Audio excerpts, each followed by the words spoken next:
It's like the old song, it is what you say, it's also the way that you say it. You have an amazing toolbox. This instrument is incredible, and yet this is a toolbox that very few people have ever opened. I'd like to have a little rummage in there with you now and just pull a few tools out that you might like to take away and play with, which will increase the power of your speaking. Register, for example. Now, falsetto register may not be very useful most of the time, but there's a register in between. I'm not going to get very technical about this for any of you who are voice coaches.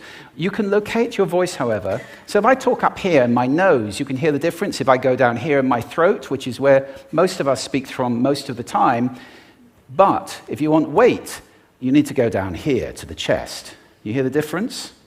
We vote for politicians with lower voices. It's true, because we associate depth with power and with authority. That's register.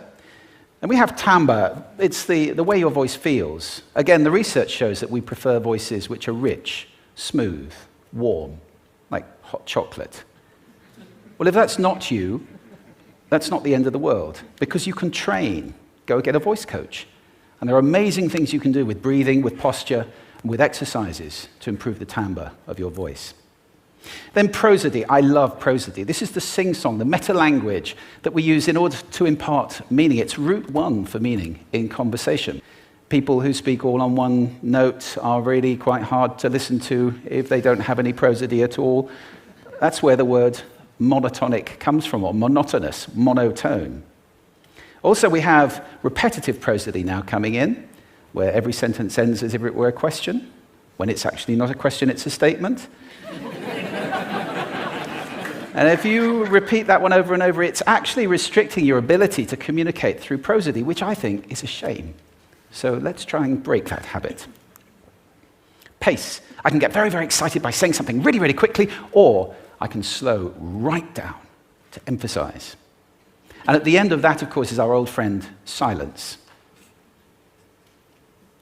There's nothing wrong with a bit of silence in a talk, is there? We don't have to fill it with ums and ahs. It can be very powerful. Of course, pitch often goes along with pace to indicate arousal, but you can do it just with pitch. Where did you leave my keys? Where did you leave my keys? It's a slightly different meaning in those two deliveries. And finally, volume. I can get really excited by using volume, sorry about that if I startled anybody, or I can have you really pay attention by getting very quiet. Some people broadcast the whole time. Try not to do that. That's called sodcasting. Imposing your sound on people around you carelessly and inconsiderately. Not nice.